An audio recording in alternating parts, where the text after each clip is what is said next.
Bienvenidos a mi canal Secreto Roto, Cara Abrazando. El caso que desafió la lógica. Era una madrugada fría y silenciosa en un pequeño pueblo de montaña.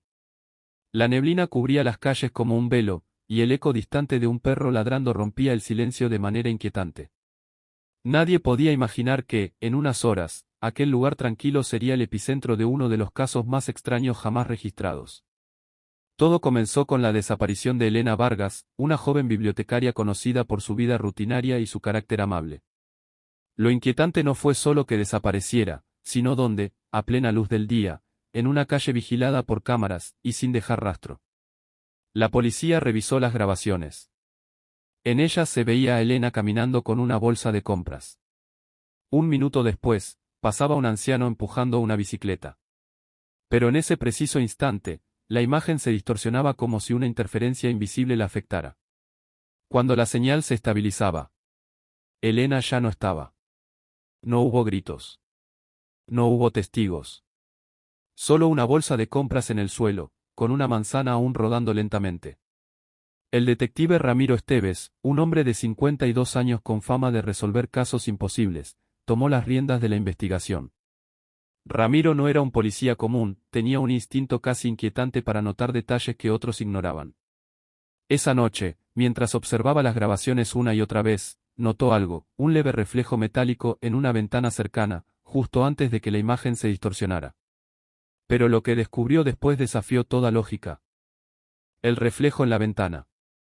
Ramiro rebobinó la grabación varias veces.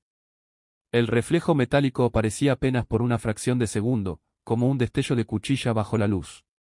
Sin embargo, no parecía provenir de la calle, sino del interior del edificio frente al que Elena había pasado. Era un bloque antiguo, con paredes descascaradas y ventanas sucias, del tipo que cualquiera pasaría por alto. La base de datos municipal mostraba que el edificio llevaba más de 8 años desalojado. Sin electricidad. Sin agua. Sin ocupantes registrados. Pero, ¿cómo podía un edificio abandonado reflejar luz desde adentro? Ramiro decidió visitarlo. Esa misma noche, bajo una llovizna constante, se plantó frente a la puerta oxidada. El aire olía a moho y algo más, algo metálico, como sangre seca. Empujó la puerta y entró. El silencio era tan denso que hasta el crujido de su propia bota le pareció un estruendo. El pasillo estaba lleno de huellas de polvo, todas viejas, excepto unas que parecían frescas, como si alguien hubiera caminado allí esa misma mañana. La siguió. Subieron hasta el tercer piso y se detuvieron frente a una puerta entreabierta. Desde dentro, Ramiro escuchó un murmullo, una voz baja, como si recitara algo. Se acercó y empujó la puerta lentamente. Lo que vio lo dejó sin palabras. La habitación del tercer piso. La puerta chirrió apenas, pero el murmullo cesó de golpe. Ramiro contuvo la respiración. La luz que salía de la habitación no era natural, parecía provenir de una vieja lámpara de aceite colocada en el suelo. El interior estaba cubierto de periódicos pegados a las paredes, amarillentos por el tiempo.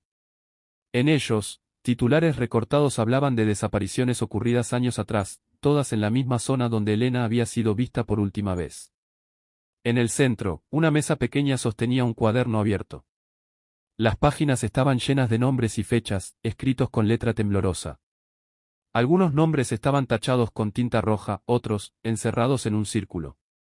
Lo que hizo que Ramiro se estremeciera fue encontrar el nombre de Elena, escrito 2 veces. Una con fecha del día en que desapareció, y otra con fecha de mañana. Sintió un frío recorrerle la espalda. ¿Significaba eso que alguien sabía dónde estaba? ¿O que algo estaba por suceder otra vez? De pronto, un ruido seco sonó detrás de él.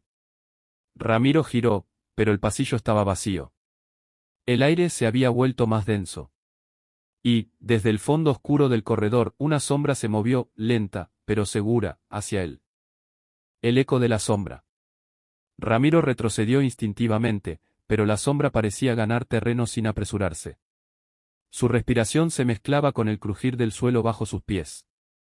No podía distinguir si era una persona o algo más, solo la silueta alargada que la luz distorsionaba. Al palpar la pared, su mano tropezó con un marco torcido. Dentro había una fotografía en blanco y negro, un grupo de personas de pie frente a la misma casa, décadas atrás. Entre ellas, estaba un hombre idéntico al que Ramiro había visto en una antigua noticia de desapariciones. En la esquina de la foto, con tinta desvaída, una frase: "El tiempo no olvida". Un golpe seco retumbó desde el piso inferior. No fue una caída cualquiera, sonó como una puerta cerrándose con violencia, o sellando a alguien adentro. Ramiro se asomó al pasillo, pero ahora estaba envuelto en una penumbra más espesa. La sombra había desaparecido. Un olor extraño comenzó a invadir el aire, una mezcla de humedad, hierro y algo que recordaba demasiado a sangre seca. Y entonces, desde el fondo del corredor, una voz femenina susurró su nombre, muy cerca de su oído. El susurro que no calla. Ramiro giró bruscamente, pero detrás de él no había nadie. El pasillo seguía vacío, aunque el eco de aquella voz aún vibraba en sus oídos. Avanzó con cautela, siguiendo el olor metálico que se hacía más intenso. A cada paso, el suelo de madera crujía, como si algo debajo de él quisiera responder a su peso. Al final del pasillo, encontró una puerta entreabierta. Una débil luz parpadeante escapaba por el hueco, como si dentro hubiese una lámpara a punto de apagarse. Empujó con suavidad y el rechinar fue tan prolongado que se le erizó la piel. Dentro, las paredes estaban cubiertas de periódicos amarillentos. Titulares de hace más de 30 años hablaban de personas que desaparecieron en circunstancias idénticas, todos vistos por última vez cerca de esa misma casa. En el centro, una mesa pequeña con un objeto sobre ella, un viejo reloj de bolsillo, abierto y funcionando. Lo extraño era que las manecillas marcaban la misma hora en cada uno de los recortes de periódico, 3:17 de la madrugada. Antes de que pudiera procesar lo que veía, sintió un leve golpe en el tobillo. Bajó la mirada y vio una llave oxidada, recién caída junto a sus pies, como si alguien invisible se lo hubiera dejado, o se lo hubiera tirado para que actuara rápido. En ese momento, la luz parpadeante se apagó por completo. El suelo que respira. En la oscuridad total, Ramiro pudo escuchar su propia respiración acelerada, y algo más. Un sonido profundo, casi imperceptible, como si bajo el piso hubiera un murmullo constante, rítmico, que recordaba una respiración. Se agachó, tomando la llave oxidada. Al tocarla, un escalofrío le recorrió todo el brazo, como si el metal guardara una memoria fría y hostil. La sostuvo fuerte, convencido de que debía servir para algo que estaba muy cerca. Al tantear la mesa, sus dedos tocaron una ligera protuberancia en la madera. Empujó y sintió un clic sordo. Lentamente, una parte del suelo se desplazó dejando al descubierto una trampilla apenas visible. El murmullo debajo se volvió más intenso, ahora era un susurro nítido que repetía su nombre. Ramiro tragó saliva. La trampilla tenía un candado viejo, cubierto de polvo y telarañas, pero de forma extraña, el óxido coincidía con el tono exacto de la llave en su mano. Mientras se agachaba para abrirlo, notó que algo se movía en la pared a su izquierda, las páginas de los periódicos temblaban como si un viento interno, desde dentro de la pared, las agitara. Entre los pliegues de uno de los recortes, alcanzó a ver una fotografía que antes no estaba ahí, su propio rostro, con la fecha de ese mismo día impresa debajo. Un golpe seco resonó desde abajo, tan fuerte que la trampilla vibró. Bajo la trampilla. El candado se dio con un chasquido metálico que resonó demasiado fuerte para el silencio de la habitación. Ramiro levantó la trampilla y una ráfaga de aire frío, impregnado de un olor a tierra húmeda y hierro, le golpeó el rostro. La abertura revelaba una escalera angosta de madera, tan vieja que crujía con solo mirarla. Desde abajo, los susurros parecían organizarse, ya no eran voces dispersas, sino una frase repetida en un tono hipnótico, como un eco ancestral. No lograba entender todas las palabras, pero reconoció un término que había leído en uno de los recortes: la noche de los desaparecidos. Al bajar el primer escalón, la bombilla del techo parpadeó con violencia y por un instante la vio, una sombra humana, inmóvil, al final de la escalera, como si lo esperara. Pero al frotarse los ojos, la figura ya no estaba. Los escalones se retorcían bajo su peso, y cada vez que apoyaba el pie, sentía una vibración que subía por sus piernas. Era como si algo bajo el suelo respondiera a su avance. Al llegar al último escalón, vio que el espacio se abría a un pasadizo excavado a mano, con las paredes cubiertas de inscripciones torcidas. Entre ellas, algunos símbolos coincidían exactamente con los tatuajes que había visto en las fotos de las víctimas del caso. En el suelo, una hilera de velas apagadas formaba un sendero hacia una puerta de hierro semiabierta, de la que escapaba un hilo de luz roja palpitante, y un débil sonido, como un corazón latiendo. El corredor de latidos. Ramiro se agachó para pasar bajo el marco bajo de la puerta. Al empujarla, las bisagras chirriaron con un tono largo y agudo, como si alguien al otro lado respondiera a su llegada. El pasillo estaba sumido en penumbra, salvo por ese resplandor rojizo que parecía provenir de ninguna fuente concreta, como si la luz misma estuviera viva. Cada paso que daba intensificaba el sonido de los latidos, acompasados a los suyos, hasta que no supo si era su corazón el que escuchaba o el de algo que lo rodeaba. Las paredes estaban cubiertas de fotografías en blanco y negro, clavadas sin orden, mostrando rostros de personas desaparecidas a lo largo de las décadas. Todos tenían la misma expresión, una mezcla de miedo y resignación, como si supieran lo que les esperaba. Al avanzar, notó que las imágenes más recientes estaban borrosas, pero al mirarlas fijamente, las facciones se iban aclarando, hasta que reconoció un rostro que le heló la sangre, el suyo, con la misma ropa que llevaba puesta esa noche. Sintió un cosquilleo en la nuca. No estaba solo. Una silueta, apenas visible por el rabillo del ojo, lo seguía a una distancia constante. Cada vez que se giraba, desaparecía, pero el eco de sus pasos persistía, ligeramente desfasado, como si el pasillo jugara con el tiempo. Al fondo, el corredor se dividía en dos. De la izquierda provenía un olor dulce y nauseabundo, como fruta podrida. De la derecha, un susurro insistente pronunciaba su nombre, y también otro, desconocido, pero que él estaba seguro de haber escuchado en algún lugar del expediente del caso. La habitación de los ecos. Ramiro eligió el pasillo de la derecha, atraído por aquel susurro que repetía su nombre como una plegaria insistente. La voz parecía moverse, retrocediendo a medida que él avanzaba, guiándolo más adentro.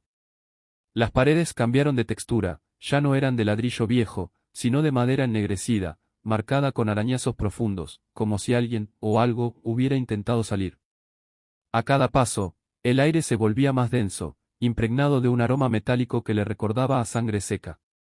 La luz rojiza se transformó en un parpadeo irregular, como si una bombilla invisible estuviera a punto de estallar.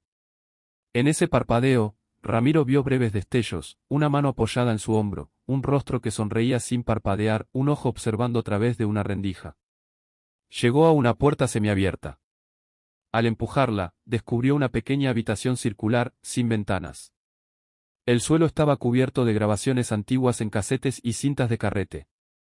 En el centro, una vieja grabadora reproducía un audio distorsionado, primero, gritos, luego, llantos, y, finalmente, su propia voz diciendo algo que él nunca recordaba haber pronunciado. Yo estuve allí, pero no estaba solo.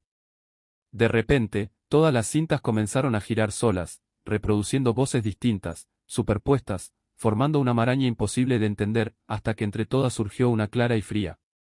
Te estamos esperando, Ramiro. Un golpe seco resonó detrás de él. La puerta por la que había entrado ya no estaba. En su lugar, un muro liso bloqueaba el paso. El objeto en la penumbra. Ramiro retrocedió instintivamente, buscando otra salida, pero la habitación parecía encogerse, como si las paredes respiraran. El murmullo de las voces se convirtió en un zumbido grave, casi hipnótico, que le hacía vibrar el pecho. En el centro de la habitación, justo donde antes no había nada, apareció una mesa metálica cubierta de polvo. Sobre ella, un único objeto, una caja de madera oscura, tallada con símbolos que parecían moverse cuando los miraba demasiado tiempo. Temblando, Ramiro extendió la mano. Al tocar la caja, sintió un latido débil, como si estuviera viva. La tapa se abrió por sí sola, revelando en su interior una vieja fotografía en blanco y negro. En la imagen, se veía a 5 personas sonriendo frente a un edificio derruido, pero una sexta figura borrosa se asomaba detrás de una ventana rota. Lo inquietante era que esa figura borrosa tenía exactamente su mismo rostro. Debajo de la fotografía, un trozo de papel amarillento llevaba escrito un nombre y una fecha, Lucía, 14 de febrero, 1978. Ramiro no conocía a ninguna Lucía, pero sintió un escalofrío. Esa fecha coincidía con el día en que, según las crónicas, desaparecieron las últimas personas vistas en ese lugar y que jamás fueron encontradas. Antes de que pudiera reaccionar, las cintas comenzaron a reproducir una nueva grabación, una mujer sollozando, suplicando que no la dejaran allí. Entre sollozos, se escuchaba como alguien, una voz masculina idéntica a la suya, prometía volver por ella.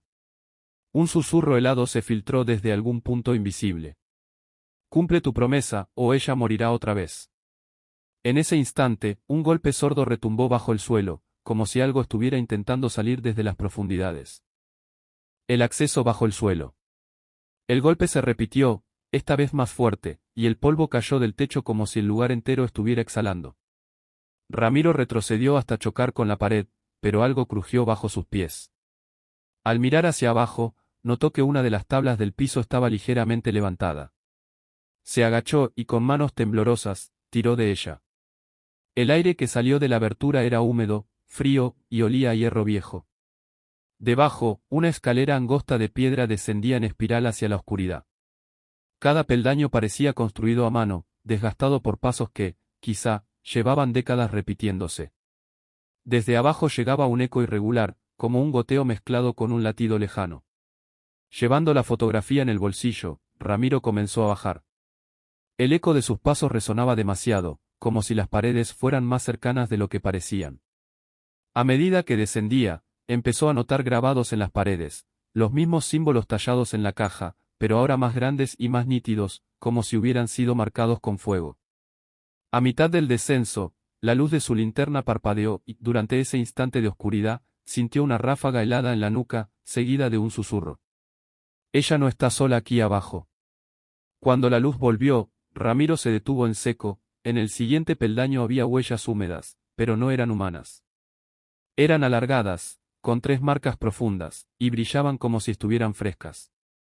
Desde el fondo de la escalera, un tenue destello rojo comenzó a iluminar la roca, pulsando lentamente, como un corazón que lo estaba esperando. El latido bajo la tierra. El resplandor rojo se intensificaba con cada paso que Ramiro daba. No era una luz constante, sino un pulso, un latido. Y cuanto más se acercaba, más sentía que ese ritmo se sincronizaba con el suyo, como si algo invisible intentara apoderarse de su respiración. Al llegar al último peldaño, el pasillo se abrió a una cámara circular.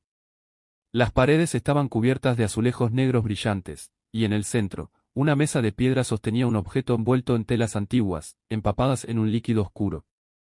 Del objeto emanaba el fulgor rojizo. Ramiro se acercó, pero antes de tocarlo notó algo extraño en el suelo, entre la suciedad y las piedras, había mechones de cabello largo, enredados, del mismo color que el de Lucía en la fotografía. Un escalofrío le recorrió la espalda. De pronto, algo crujió detrás de él. Giró y vio que la entrada de la escalera había desaparecido, en su lugar, una pared lisa de roca sellaba la salida. El latido se volvió más rápido, y el resplandor rojo iluminó una figura en la penumbra, una silueta femenina, alta, con el rostro oculto bajo un velo oscuro. La figura no se movía, pero su sombra en la pared sí, y esa sombra parecía alargar sus manos hacia Ramiro. Él retrocedió un paso, y al hacerlo, rozó la tela que cubría el objeto central. El latido se detuvo de golpe. Un silencio absoluto llenó la cámara, seguido por un susurro, esta vez muy claro y muy cerca. Tú llegaste demasiado pronto. El eco de 1978. Ramiro sintió que sus piernas temblaban, pero no sabía si por miedo o por una extraña fuerza que parecía querer empujarlo hacia la figura velada. El aire en la cámara se volvió más denso, casi líquido, como si respirara a través de agua. La figura dio un paso hacia él, y con ese movimiento, una corriente helada le atravesó el pecho. No había rostro bajo el velo, solo una negrura profunda, como un pozo sin fondo. Sin embargo, de esa oscuridad surgieron destellos fugaces, imágenes de una carretera nevada, un coche detenido bajo la luz tenue de un farol, y 5 jóvenes mirando hacia algo fuera de cuadro, con expresiones que mezclaban sorpresa y terror. Ramiro reconoció inmediatamente la escena, era idéntica a una fotografía policial tomada la noche de la desaparición de 1978, una imagen que nunca se hizo pública pero que él había visto por casualidad en un expediente olvidado. ¿Cómo podía estar ahí, dentro de esa cosa? La figura inclinó levemente la cabeza, como si estuviera escuchando algo. Entonces, desde algún punto de la cámara, empezó a escucharse el sonido de neumáticos deslizándose sobre nieve, seguido de un golpe seco, y luego, el chirrido metálico de una puerta abriéndose lentamente.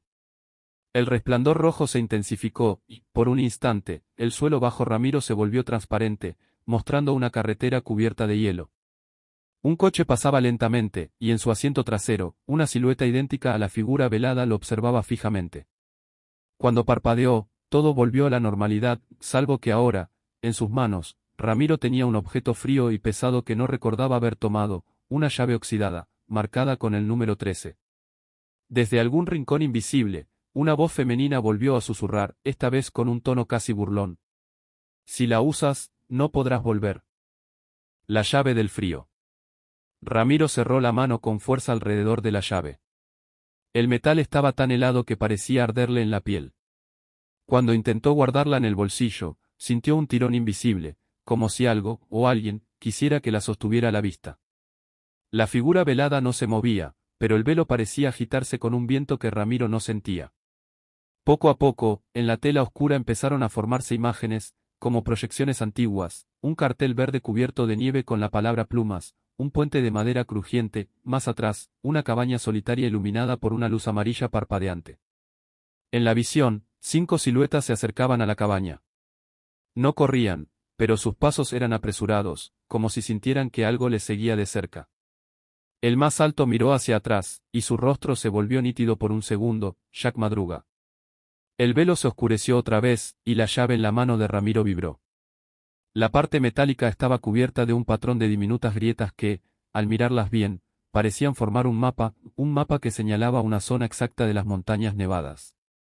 Antes de que pudiera memorizarlo, el piso de la cámara retumbó.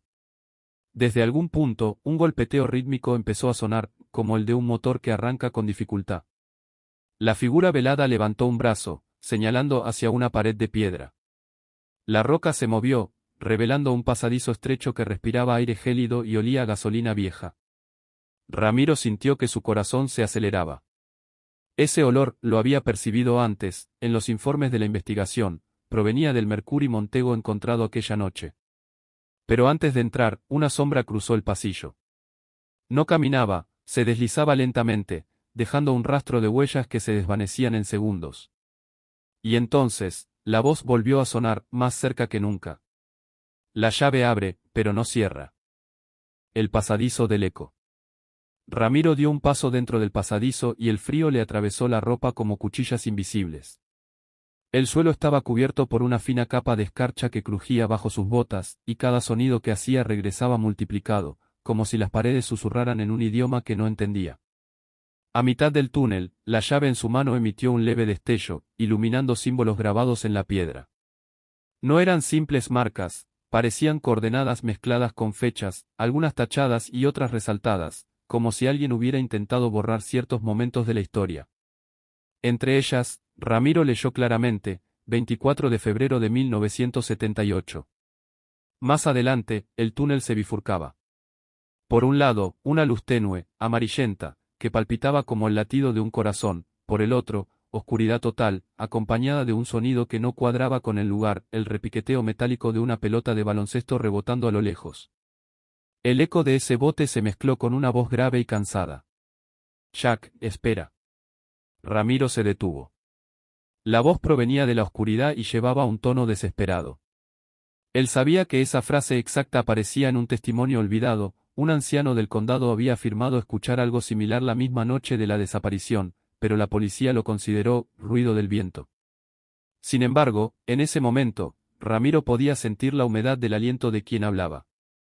Se inclinó hacia la oscuridad, y entonces, desde la penumbra, emergió una mano delgada y pálida que sostenía un pedazo de papel doblado. En él, con tinta corrida, se leía: el camino que sigue nos lleva a casa, pero ellos no tuvieron elección. Antes de que pudiera preguntar nada, la mano retrocedió lentamente, y el bote de la pelota cesó de golpe. El silencio era tan absoluto que el propio pulso de Ramiro parecía demasiado fuerte para el lugar. La luz amarillenta del otro camino parpadeó con más intensidad, como si estuviera reclamando su atención. La luz que respiraba. Ramiro se obligó a girar hacia la luz. Cada paso que daba parecía más pesado, como si el aire se espesara con una sustancia invisible. La luz amarillenta no era una bombilla ni un fuego, parecía respirar, expandiéndose y contrayéndose lentamente, como si tuviera pulmones. Cuando llegó al final del pasadizo, se encontró en una sala circular, cuyas paredes estaban cubiertas de fotografías clavadas con alfileres oxidados. La mayoría eran borrosas, tomadas en carreteras desiertas o en estacionamientos iluminados por farolas. Sin embargo, en cada una aparecían las mismas 5 siluetas masculinas, siempre de espaldas. En el centro de la sala había una mesa baja con una radio portátil de aspecto setentero, encendida pero emitiendo solo estática. Entre el ruido, una voz femenina susurró algo que hizo que Ramiro se erizara. Ellos también vieron la luz, antes de que nevara.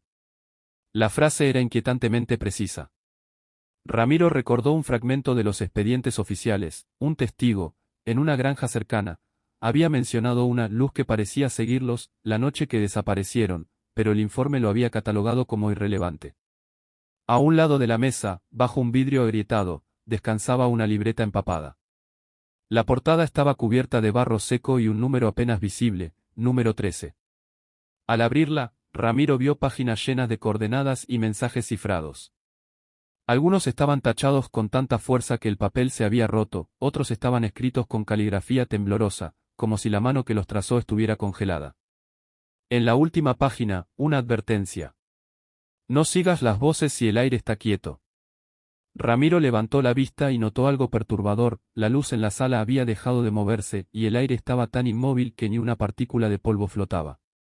Entonces, desde detrás de él, muy cerca de su oído, una voz susurró con una calma normal. Ya no puedes volver atrás. Eco del Montego. Ramiro giró de golpe, buscando el origen de la voz, pero la sala estaba vacía.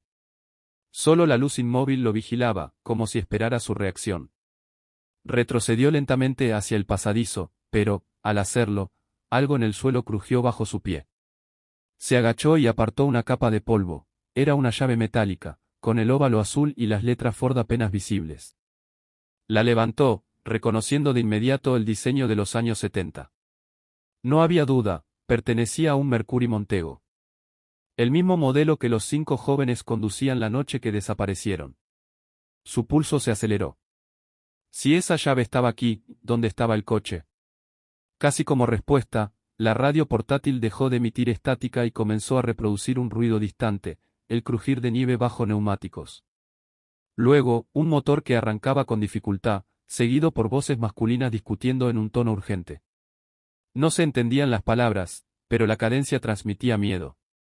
La señal se interrumpió con un golpe seco, y entonces un nuevo sonido llenó la sala, un goteo constante, metálico, como agua cayendo dentro de un recipiente vacío. El eco parecía provenir de un túnel lateral que antes no había visto. Ramiro encendió su linterna y avanzó hacia esa abertura estrecha. El pasadizo descendía con una inclinación pronunciada y estaba revestido de placas de hielo. Cuanto más bajaba, más fuerte se volvía el goteo, hasta que se convirtió en un golpeteo rítmico. Al llegar al fondo, la linterna iluminó un espacio donde el hielo cubría por completo lo que parecía la esquina del parachoques de un coche. La pintura, aunque apagada por el hielo, aún conservaba un tono turquesa inconfundible. Pero no estaba solo. Frente al coche, de espaldas, había una figura inmóvil, vestida con una chaqueta gruesa y capucha. No se movía, pero Ramiro sintió que la figura sabía que él estaba allí. Antes de que pudiera decir algo, la radio que llevaba colgando del cinturón se encendió sola y la misma voz femenina de antes susurró. El objeto personal.